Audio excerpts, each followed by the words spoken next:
Merci Seigneur pour ta grâce. Amen. Merci Saint-Esprit pour ta présence. Merci. Seigneur, je te remets ces instants entre tes mains.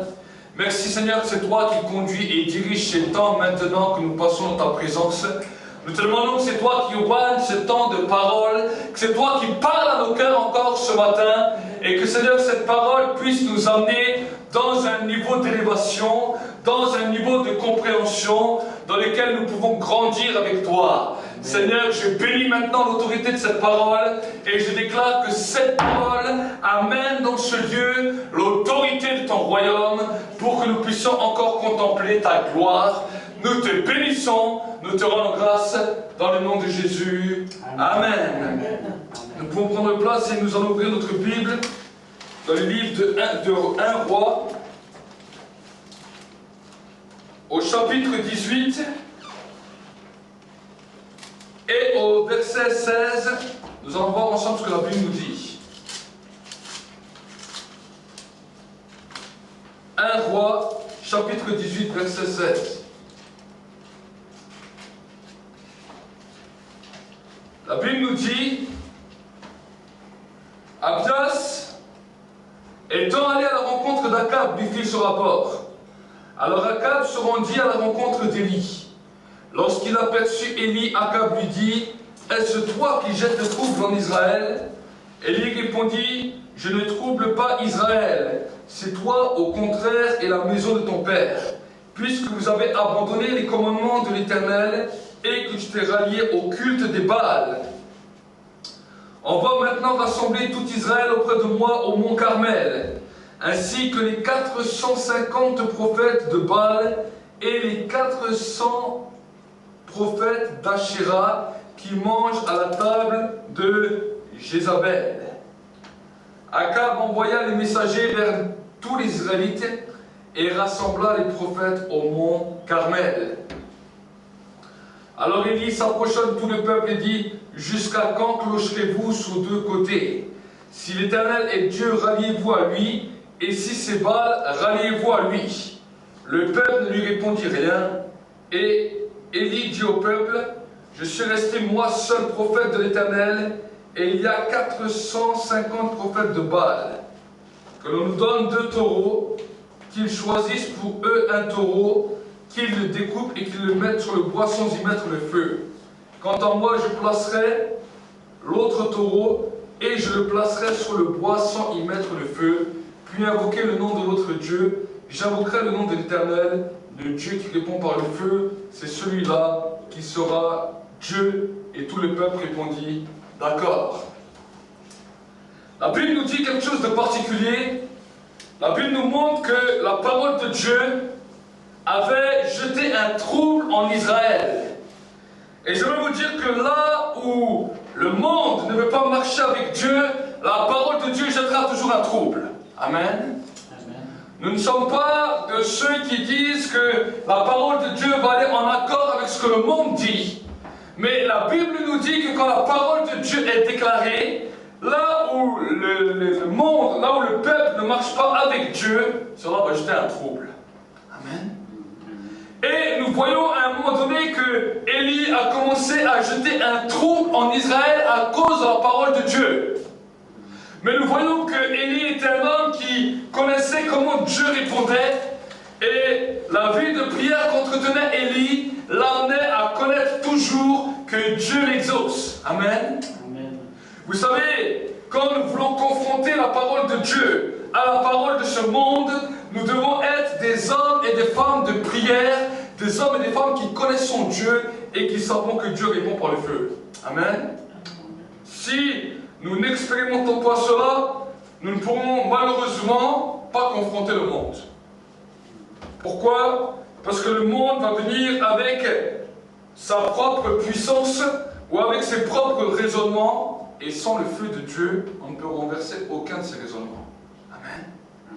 Et la Bible nous dit que Élie, avant de pouvoir lancer le défi comme il l'a lancé, était un homme qui priait, un homme qui connaissait Dieu, un homme dans lequel Dieu lui répondait toujours par le feu, jusqu'à un moment donné, il savait que maintenant il pouvait confronter tout le peuple d'Israël à cette réalité.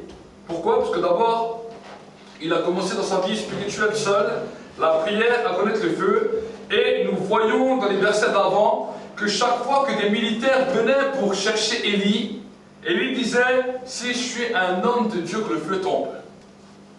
C'était les premières paroles qu'il disait. Si je suis un homme de Dieu, que le feu tombe. Et chaque fois qu'il disait quelque chose, le feu tombait. La Bible nous dit, non seulement il consumait les militaires et ceux qui le recherchaient. Amen.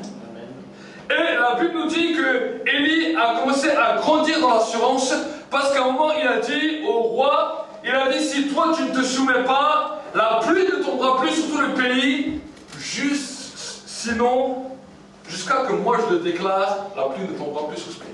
Amen.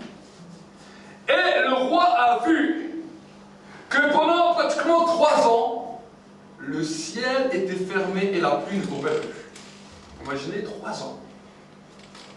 Élie attendait. Élie savait maintenant que l'assurance était là. Élie a vu à maintes fois le feu tomber, parce que la Bible nous dit que Élie était un homme de la même nature que nous. Amen. Mais la différence, c'est que Élie savait prier, il priait jusqu'à ce que le feu descendait. Il a expérimenté d'abord dans sa vie personnelle, ensuite il a expérimenté avec la parole. Quand il a dit une parole, Dieu a accompli cette parole, Dieu a accordé le ciel à écouter la parole d'Élie. Et la Bible nous dit qu'ensuite, quand on a voulu chercher Élie pour le tuer, le feu est encore descendu et a consumé les soldats. Arrivé à ce niveau de foi, Élie savait qu'il pouvait confronter tout le peuple, pas simplement 1 ou 2 personnes, mais qu'il pouvait confronter tout le peuple à la puissance de Dieu. Amen. Vous savez, des fois, on voudrait tous être comme Élie, confronter un pays, confronter des nations à la puissance de Dieu, mais nous devons d'abord apprendre à connaître la puissance de Dieu dans nos vies personnelles, dans nos vies de prière personnelles, ensuite à connaître la puissance de Dieu dans les endroits où nous avons des fois de la difficulté, et ensuite, à ce niveau-là, le niveau de foi va être ouvert, va être grandissant, et nous allons voir que le ciel lui-même peut entendre notre prière. Amen. Il y a la prière que Dieu exauce, et il y a la parole déclarative dans laquelle le ciel écoute. Amen. Là, ce n'est même pas une prière que Élie avait faite. Élie avait dit, le ciel sera fermé et il ne produira plus de pluie, sinon ma parole. Ça veut dire que le niveau de foi d'Élie était monté à un tel niveau que le ciel lui-même écoutait. Ça veut dire les éléments naturels que tu vois autour de toi obéissaient à la parole d'Élie. À cause de son intégrité et de sa marche avec Dieu. Et la Bible nous dit qu'arrivé à ce moment-là, le roi a compris que la parole d'Élie était une parole qui était réelle. Il n'était pas simplement une parole prophétique qui était donnée comme ça, mais le roi a vu que ce qu'il a dit est arrivé et que le ciel a écouté Élie. Et c'est pour cela que quand le roi Akab a vu Élie, il lui a dit, est-ce toi qui jette le trouble en Israël? Et nous voyons que Élie là était vraiment rempli d'assurance. Regardez ce qu'il nous dit dans le verset 18. Élie répondit, je ne trouble pas Israël.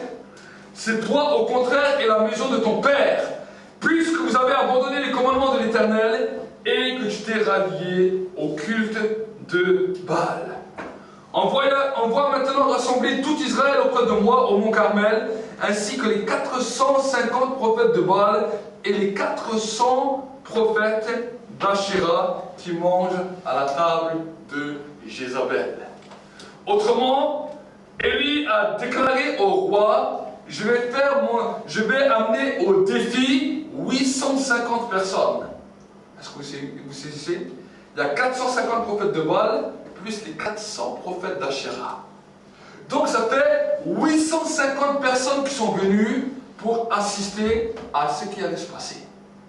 Et en plus de ces personnes qui étaient des personnes occultes, il leur dit, je vais venir tout Israël et on va voir qui est le vrai Dieu. Amen. C'est comme si aujourd'hui nous inviterions 850 personnes qui pratiquent la franc-maçonnerie, qui pratiquent l'occultisme, et on a dit on va faire une confrontation. Amen. Voilà ce qu'Élie a fait. Et la Bible nous dit que quand cela était là, Voici ce que leur dit Élie. Vous allez dresser votre autel. Vous allez prendre un taureau sans y mettre le feu. Et vous allez invoquer votre Dieu. Moi, je vais faire la même chose. Et le Dieu qui répond par le feu, celui-là sera le vrai Dieu. Et ce qui m'a étonné, quand j'ai lu cette parole, c'est que tout le monde a dit d'accord. Les prophètes de l'occultisme ont dit d'accord. Pourquoi? Parce que pour eux, cela semblait être une folie. Ils se sont dit, si peut-être nous n'arrivons pas à allumer notre autel par le feu, lui, il n'y arrivera pas non plus. Amen. Ce n'est pas que eux avaient l'assurance pour voir le feu tomber sur leur autel. C'est que dans leur cœur, ils se sont dit, ça c'est quelque chose d'impossible, nous on n'y arrivera pas non plus. Amen. Et j'aimerais te dire que le monde occulte, c'est souvent comme ça qu'ils pensent. Il y a certaines choses qu'ils n'arriveront pas à faire, mais ils vont te dire, toi non plus en tant qu'enfant de Dieu, toi non plus en tant que chrétien, tu n'y arriveras pas. Amen.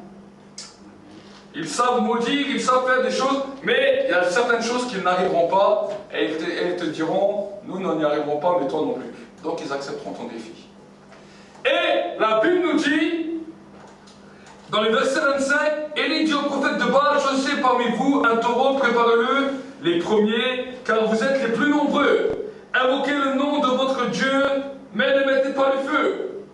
Ils prirent le taureau qu'on leur donna et le préparèrent, et ils invoquèrent le nom de Baal depuis le matin jusqu'au midi, en disant, Baal, réponds-nous. Mais il n'y eut ni voix, ni réponse. Ils sautaient devant l'autel qu'ils avaient fait. À midi, Élie se moqua d'eux et dit, criez à haute voix, puisqu'il est Dieu. Il pense à quelque chose, ou il est occupé, ou il est en voyage. Peut-être qu'il dort et qu'il se réveillera. Ils crièrent à pleine voix et se firent selon leur coutume des incisions avec des épées, avec des lances, jusqu'à ce que le sang coule sur eux. Lorsque midi fut passé, ils prophétisèrent jusqu'au moment de la présentation de l'offrande, mais il n'y eut ni voix, ni réponse, ni signe, ni attention. Ce qui m'a encore frappé quand j'ai lu cela, c'est que non seulement ils ont crié, non seulement ils se sont infligés des douleurs, mais la Bible nous dit qu'ils prophétisèrent. Amen. Ils prophétisèrent dans leur égarement, et la Bible nous dit, mais il n'y eut ni voix, ni réponse, ni aucune attention du ciel. Alors dans le verset 30, il nous dit, Élie dit alors à tout le peuple, approchez-vous de moi. Tout le peuple s'approcha de lui. Alors Élie rétablit l'autel de l'Éternel qui avait été renversé. Élie prit les 12 pierres, d'après le nombre des tribus des fils de Jacob, à qui la parole de l'Éternel avait été adressée, en ces termes, Israël sera ton nom. Amen. Nous voyons que la Bible nous dit que Élie a respecté l'héritage des pères. Vous savez pourquoi il a pris les 12 pierres, qui étaient le symbole des 12 fils d'Israël? Parce que Israël était formé de 12 tribus. Et dans les 12 tribus, chacune des tribus bénéficiait d'un héritage particulier. Et cet héritage constituait l'ensemble de la bénédiction de Dieu. Amen.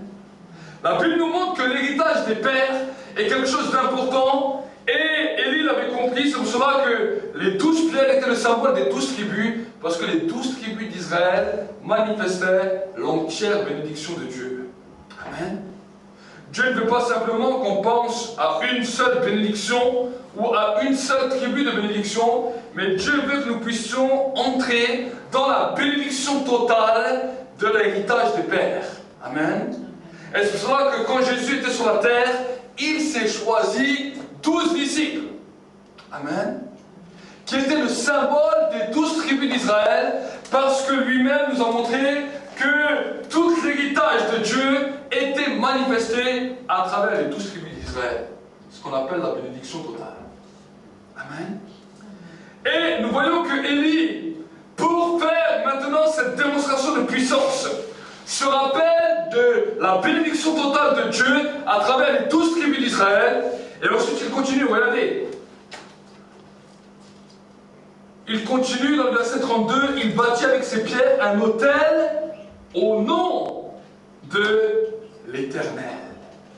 Vous savez, chaque fois que nous devons bâtir un autel, chaque fois que nous bâtissons un autel dans la prière, la Bible nous dit que nous sommes le peuple sur lequel le nom de Dieu est invoqué. Et souvent, j'aimerais vraiment vous encourager, je l'ai déjà dit plusieurs fois à l'église, mais dans vos prières, vous devez apprendre à invoquer le nom de Dieu. Amen. C'est souvent, on dit, oui, voilà, on fait une prière au nom de Jésus. Mais c'est très bien de faire une prière au nom de Jésus, mais la Bible nous demande d'invoquer le nom.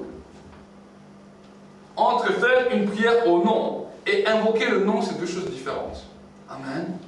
On peut déclarer une prière au nom de Jésus, mais avant de déclarer une prière au nom de Jésus dans ta vie personnelle, tu dois apprendre à invoquer le nom de Jésus. Pourquoi je dis cela? Parce que quand nous invoquons le nom de Jésus, il y a un sceau qui vient du ciel se marquer sur nos vies. Alors peut-être tu vas dire, mais comment invoquer le nom de Jésus? Ben, tu vas l'invoquer simplement. Tu dis, Seigneur Jésus, j'invoque ce nom. J'invoque ce nom par lequel je suis sauvé. J'invoque ce nom par lequel je suis guéri. J'invoque ce nom par lequel je suis délivré. Et je déclare que ce nom se marque et s'instaure dans ma vie.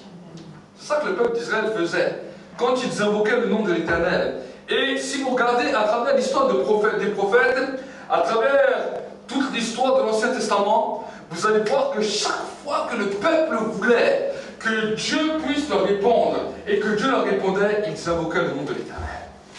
Amen. Avant de parler même au nom de l'Éternel, avant même de prier au nom de l'Éternel, ils invoquaient le nom de l'Éternel. Amen. Parce que quand le nom de l'Éternel a été invoqué sur ta vie, c'est à ce moment-là que quand tu sors dehors, tu peux prier au nom de l'Éternel. C'est ça la différence. Parce que beaucoup de gens prient au nom de Jésus, mais n'invoquent jamais le nom de Jésus. Est-ce que vous savez? Donc, ils prient un nom dans lequel eux-mêmes ne sont pas reconnus dans son nom. Amen. C'est peut-être un peu difficile à comprendre, mais nous devons comprendre cela. Pour que le nom de Jésus se déclare, libère tout le potentiel qu'il doit libérer, libère toute la puissance qu'il doit libérer, nous devons au préalablement avoir invoqué ce nom. Vous voyez, dans la Bible, certains ont essayé d'utiliser ce nom. Ils ont dit au nom de Jésus, au nom de Jésus que Paul prêche. Ils ont essayé d'utiliser ce nom comme les apôtres l'utilisaient, mais pourtant ils n'ont pas eu le même résultat. Amen. Et souvent on peut dire, mais Seigneur, nous avons prié au nom de Jésus. Nous avons fait cela au nom de Jésus, et des fois nous n'avons pas vu l'efficacité du nom de Jésus. Peut-être allons-nous dire, mais comment se fait-il que Jésus a dit, voici en mon nom, les malades seront guéris, les démons seront chassés, les lépreux purifiés, vous marcherez sur les serpents, sur les scorpions, sur toute la puissance de l'ennemi, et rien ne pourra vous nuire. Il a dit, ça c'est ce que vous ferez en mon nom.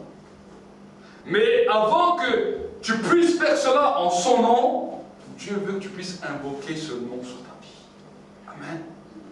Et que la marque du ciel puisse venir être gravée sur ta vie.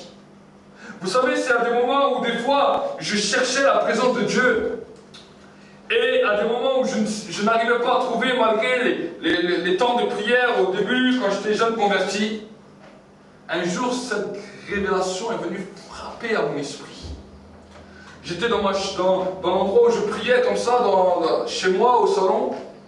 Et à un moment donné, je me dis, mais Seigneur, le ciel a l'air fermé.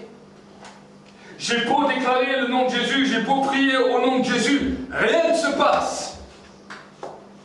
Jusqu'à ce que le Saint-Esprit me révèle cette réalité et me dit, mais invoque le nom du Seigneur. Invoque le nom du Seigneur. Et je dis, c'est comment invoquer? Il m'a dit, invoque-le. Et au lieu de déclarer d'abord les choses au nom de Jésus, j'ai commencé à invoquer le nom de Jésus. Je dis, Seigneur, j'invoque le nom de Jésus sur ma vie. J'invoque ce nom et je demande que ce nom maintenant entre dans une disposition qui s'active.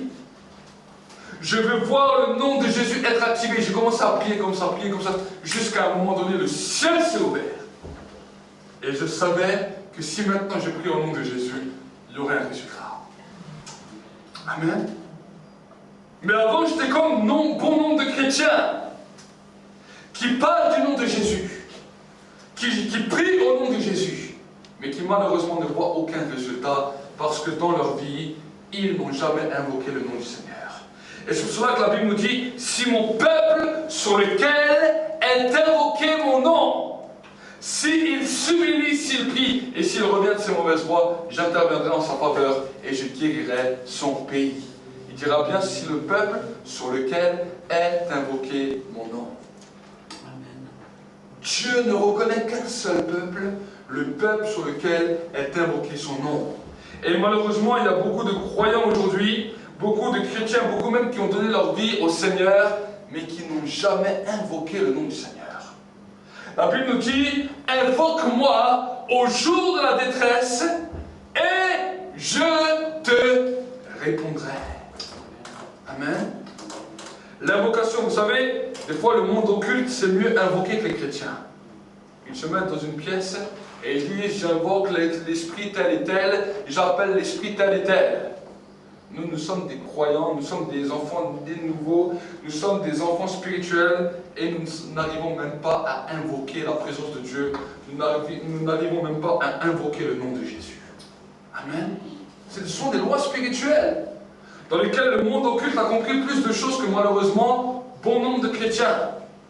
Ils s'amusent même entre jeunes à faire des séances de spiritisme, à invoquer des esprits, à invoquer des noms, à invoquer des personnes. Et nous voyons que même des fois ils ont des résultats et ils partent en courant. Mais nous pouvons invoquer le nom qui est au-dessus de tout nom. La Bible nous dit, un seul nom nous a été donné au-dessus de tout nom. Et malheureusement, malgré cela, des fois nous ne savons même pas l'invoquer, parce qu'on dit simplement au nom de Jésus, mais on n'a jamais invoqué ce nom sur nos vies. C'est cela, malheureusement, qui fait que bon nombre de croyants vivent sans puissance et vivent sans résultat, même dans leurs prières. Parce qu'on prie au nom de Jésus, au nom de Jésus, au nom de Jésus, au nom de Jésus, mais on n'a jamais invoqué ce nom. Amen. Donc c'est vraiment un mystère de révélation qu'il faut que vous compreniez et qu'il faut que vous saisissiez. Parce que dans votre vie, ça va changer. Si vous invoquez le nom de l'Éternel, si vous invoquez le nom de Jésus sur vos vies, alors ce nom va être puissant que vous allez l'invoquer. Amen.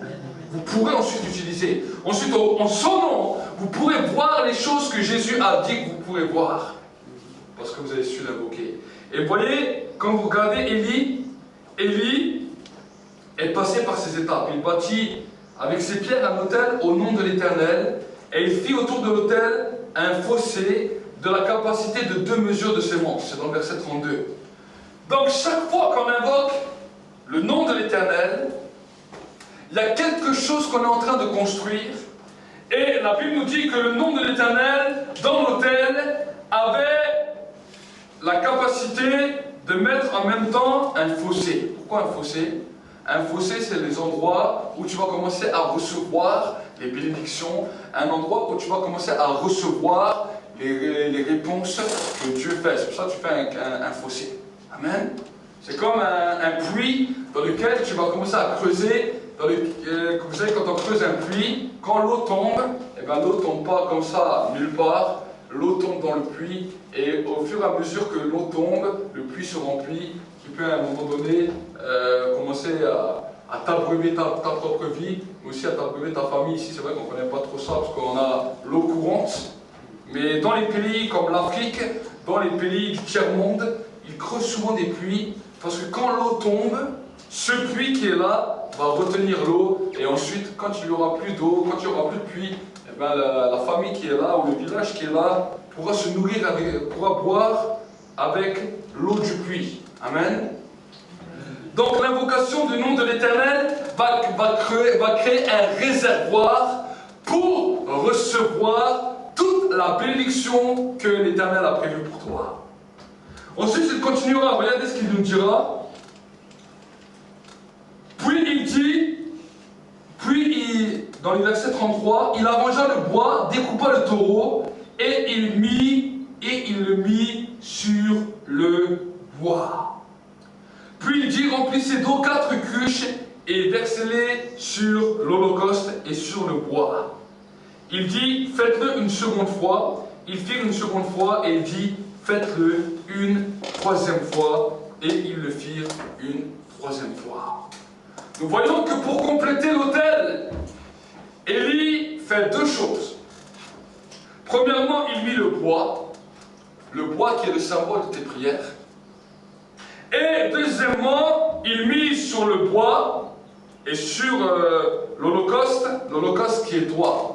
Vous savez, l'apôtre Paul nous dira que tu dois être un sacrifice vivant, saint et agréable, ce qui sera de ta part un culte raisonnable. Le taureau qui est là, c'est comme une image de toi. Amen. C'est ta propre vie que tu déposes sur l'autel. Et le bois, c'est le symbole de tes prières, et l'eau qui est mise dessus, ce sont les symboles de la louange. Chaque fois que nous louons, c'est ces moments-là où l'eau commence à couler, où l'eau commence à se déverser. Mais nous voyons que même si l'eau s'est déversée, le bois était là, la prière était là, tant que Dieu n'avait pas répondu, le feu n'était pas tombé. Amen. Ça, c'est simplement tous les éléments de la préparation pour nous apprêter à recevoir l'exaucement de Dieu par le feu. Et ensuite, dans le verset 36, donc on se rappelle bien toutes les différentes étapes. Il a invoqué le nom de l'Éternel.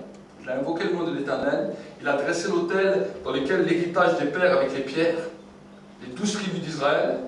Ensuite, il a instauré, il a posé le bois sur l'autel, il a découpé le bois, ce qui est le symbole de la prière. Ensuite, il a mis des cruches d'eau, 4 cruches d'eau x 3, ça fait 12. Il a mis 12 cruches d'eau sur tout l'autel, qui est le symbole de la louange. Et ensuite, il continuera. Au moment de la présentation de l'offrande, le prophète Élie s'avança et dit, Éternel Dieu d'Abraham, d'Isaac et d'Israël, que l'on reconnaisse aujourd'hui que c'est toi qui es Dieu en Israël et que je suis ton serviteur et que j'ai fait toutes ces choses par ta parole. Réponds-moi, Éternel, réponds-moi, afin que ce peuple reconnaisse que c'est toi, Éternel, qui es Dieu et que c'est toi qui ramène leur cœur. Alors le feu de l'Éternel tomba, il consuma l'holocauste, le bois, les pierres et la terre, et il absorba l'eau qui était dans le fossé. Quand tout le peuple vit cela, ils tombèrent la face contre terre et dirent, c'est l'Éternel qui est Dieu, c'est l'Éternel qui est Dieu. Et il dit, saisissez les prophètes de Baal, qu'aucun d'eux n'échappe. Ils les saisirent, et il les fit descendre au torrent de Kishon, où il les égorgea. Amen. Donc vraiment, nous voyons que quand Élie a fait toutes les choses conformément à ce que la Bible nous a dit, conformément à ce que la parole nous disait, comment on devait construire l'autel, la Bible nous dit c'est à ce moment-là qu'il non seulement il présente l'offrande à l'Éternel. Qu'est-ce que ça veut dire présenter l'offrande? C'est-à-dire que tu présentes ta prière. Amen. Quand tu as prié, quand tu as invoqué le nom de l'Éternel, quand tu as loué, et quand tu as placé ta vie sur l'autel, c'est à ce moment-là que tu présentes ta vie à Dieu. Amen. Tu dis, regarde, voilà Seigneur, regarde, j'ai fait les choses conformément à ce que tu as dit. J'ai mis les choses conformément à ta parole, conformément à ce que tu as dit. Ce qu'il lui a dit, regarde, il lui a dit, Éternel, au moment de la présentation de l'offrande, dans le verset 36, le prophète Élie s'avança et dit, Éternel, Dieu d'Abraham, d'Isaac et d'Israël, que l'on reconnaisse aujourd'hui que c'est toi qui es Dieu en Israël, que je suis ton serviteur et que j'ai fait toutes ces choses par ta parole. Autrement dit, il est en train de dire à Dieu, Seigneur, maintenant j'ai accompli toutes les choses comme toi tu les as demandées, comme toi tu les as demandées à ton peuple, et Et maintenant, dans le verset 37, il dit, réponds-moi, Éternel, réponds-moi, afin que ce peuple reconnaisse que c'est toi l'Éternel et que c'est toi qui ramènes leur cœur. Et vous savez, chaque fois que nous mettons les choses comme Dieu veut que nous les mettions, que nous faisions les choses dans l'ordre que Dieu veut que nous les fassions, Dieu répond toujours. Amen. C'est ce qu'il a dit, Jésus l'a dit. Toute chose que vous demanderez en mon nom, croyez que vous l'avez reçu, vous le verrez s'accomplir. Amen. Et toutes les choses que vous direz, il dira en mon nom. Toutes les choses que vous demanderez en mon nom. Et pourquoi il dira cela? Il dira ça, quand Jésus dira ça, il dira cela à un peuple juif. Et le peuple juif qui était là savait que devant Dieu, devant l'Éternel, il devait chaque fois invoquer le nom de l'Éternel. Donc Jésus est en train de leur dire une nouvelle règle à tous ses disciples qui étaient là. C'est bien d'invoquer l'Éternel, mais invoquer l'Éternel en mon nom. Autrement dit, invoquez mon nom et vous allez voir qu'en invoquant mon nom, quelque chose de glorieux va se produire dans votre vie et qu'à cause de cette invocation, tout ce que vous allez demander en mon nom, tout ce que vous allez déclarer en mon nom, tout ce que vous allez faire en mon nom, moi je prierai le Père qui est dans le ciel et le Père vous l'accordera parce que vous l'avez fait en mon nom. Amen. Ça c'est des choses que Jésus nous enseigne.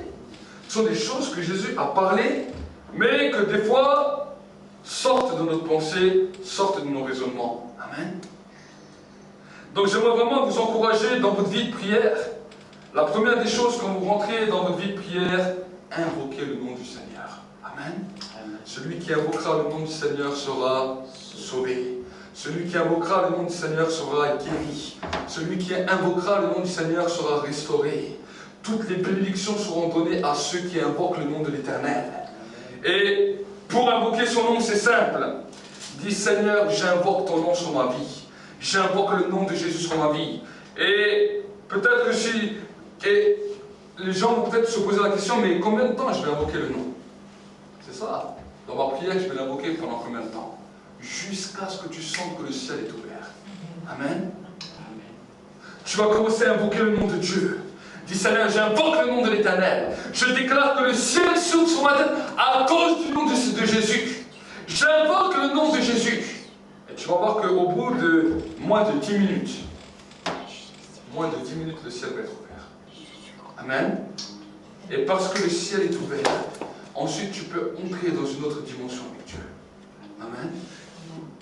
Parce que le nom de Jésus est invoqué sur ta vie, tu as l'autorité du nom de Jésus. Et quand tu dis au nom de Jésus, les choses se produisent. Amen. C'est une réalité. Pourquoi? Parce que malheureusement, même des fois dans l'exercice du ministère, j'ai vu beaucoup de croyants qui me disent mais j'ai prié au nom de Jésus. J'ai fait les choses au nom de Jésus. J'ai fait ceci au nom de Jésus. Et pourtant, je n'ai pas vu de résultat comme la parole nous dit. À cause d'une chose. Parce qu'ils n'ont pas invoqué mon nom. Amen. Amen. Amen. Donc vraiment, c'est vraiment quelque chose de... Pas de nouveau, mais de nouveau quand même. Parce que ce sont des choses que Jésus a parlé, mais qui malheureusement sont méconnues du peuple de Dieu. Amen.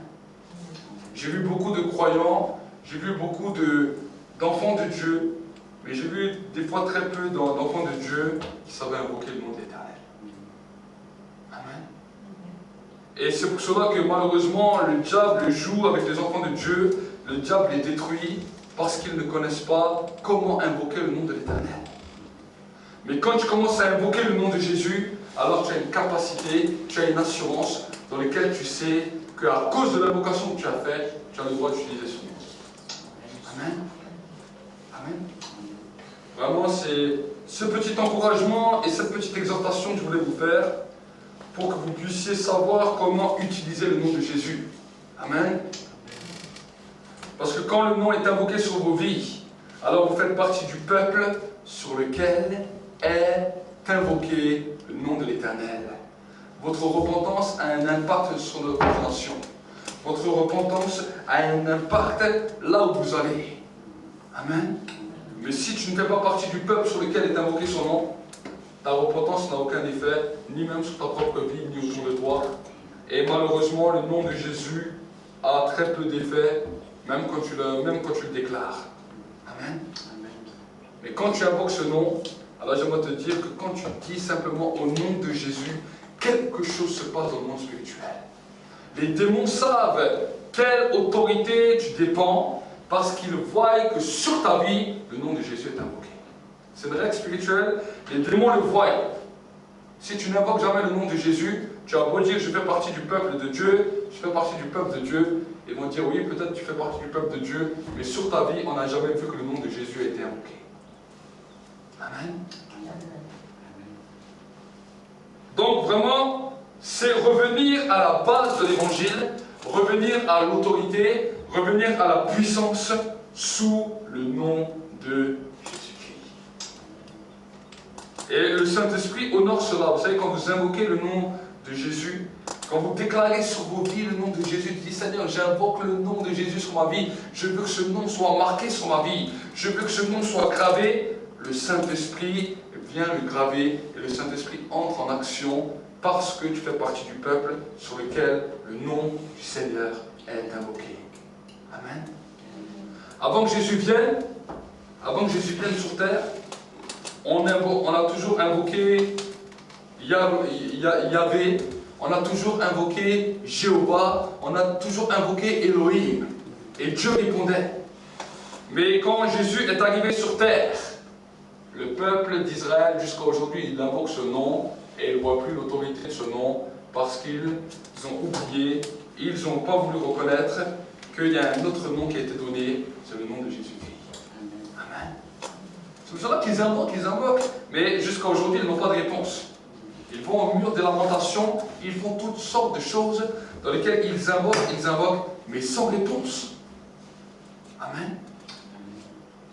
Mais jusqu'à ce que Jésus était sur terre, jusqu'avant la venue de Jésus sur terre, quand ils invoquaient le nom de l'Éternel, Dieu leur répondait. Amen. Eux, ils ont la formule d'invocation. Ils savent comment invoquer Dieu, mais seulement ils n'ont pas le nom. Amen. Nous avons le nom, mais nous ne savons pas comment invoquer. C'est ça qui est dommage, parce qu'eux, ils ont une partie, nous, on a une autre. Mais maintenant, en tant qu'enfant de Dieu, on doit comprendre l'invocation. Et c'est pour cela que l'Ancien Testament est riche. Parce que si vous allez voir l'Ancien Testament, vous allez voir et apprendre comment le peuple de Dieu, comment le peuple d'Israël invoquait le nom de l'Éternel. Amen. Et chaque fois qu'ils invoquaient le nom de l'Éternel d'une certaine manière, Dieu répondait. Quand ils utilisaient le nom de l'Éternel comme ça ne marchait pas. C'est pour cela que dans le livre de la loi, il a dit « Tu ne prendras point le nom de l'Éternel en vain. » Avant de pouvoir utiliser ce nom, tu dois l'invoquer. Amen. Et quand ce nom est invoqué, alors tu peux parler au nom de l'Éternel. Nous voyons dans la Bible que même une personne qui parlait au nom de l'Éternel, sans avoir préalablement invoqué le nom de l'Éternel, on le qualifiait même de faux prophète. Amen. Mais nous voyons que chaque fois qu'un homme invoquait le nom de l'Éternel et qui ensuite employait le nom de l'Éternel, il recevait le résultat et la réponse du ciel. Et c'est pour cela que Élie, tremblant devant l'Éternel, a dit « Seigneur, j'ai fait toutes ces choses par ta parole. » Amen. Et dans ta propre vie, c'est pareil. Nous n'employons pas le nom de Jésus-Christ en vain, mais avant de pouvoir l'employer, nous voulons l'invoquer. Amen. Et quand nous l'invoquons, parce que nous l'avons invoqué, alors nous avons le droit d'employer ce nom pour déclarer toutes sortes de choses, que ce soit des guérisons, que ce soit des miracles, que ce soit des bénédictions, que ce soit des délivrances. Nous avons le droit de déclarer ce nom à cause de l'invocation.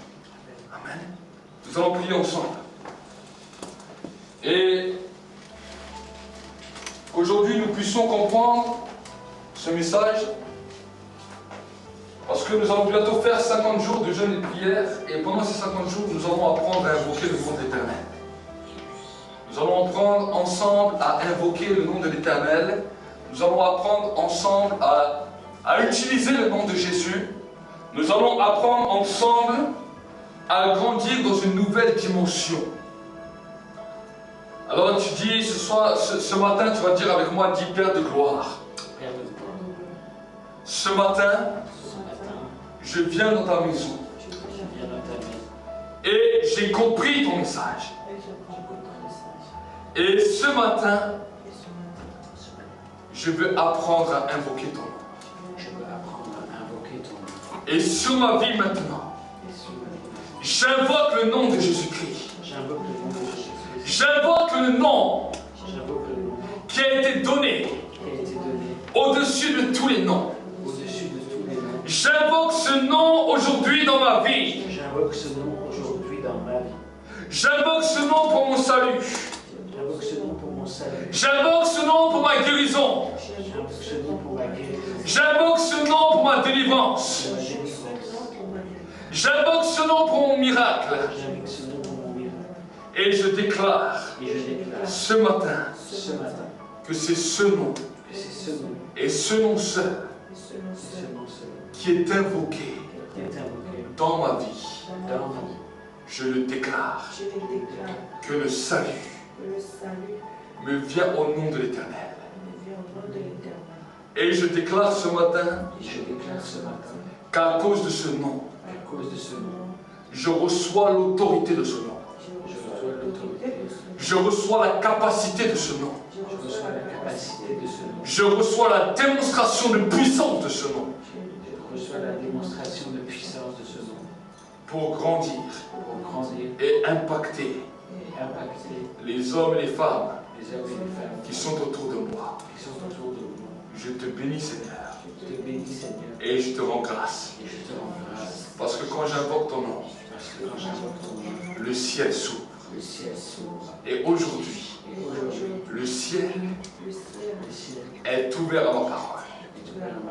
Le ciel est ouvert à ma prière. Dans le nom de Jésus. Amen. Merci Père de gloire pour ta grâce. Merci Père de gloire pour ton amour. Et Seigneur, je libère maintenant une bénédiction particulière dans le nom de Jésus sur la vie de ton peuple. Seigneur, je déclare que cette semaine, à partir d'aujourd'hui, les portes qui étaient fermées dans leur vie soient ouvertes. Que toutes les portes de bénédiction et de grâce soient ouvertes pendant cette semaine. Que cette semaine soit une semaine de faveur divine. Que cette semaine soit une semaine de grâce. Que cette semaine soit une semaine de bénédiction dans laquelle ils vont voir que des portes vont s'ouvrir les unes derrière les autres, vont se succéder les unes derrière les autres. Je libère maintenant cette bénédiction dans le nom de Jésus à cause de l'invocation de ton nom. À cause de cette invocation, je déclare maintenant, Seigneur, que ces portes sont ouvertes et que, Seigneur, les témoignages vont se succéder pendant toute cette semaine pour la gloire de ton nom. Je les bénis et je déclare ta grandeur et ta grâce dans le nom de Jésus. Amen.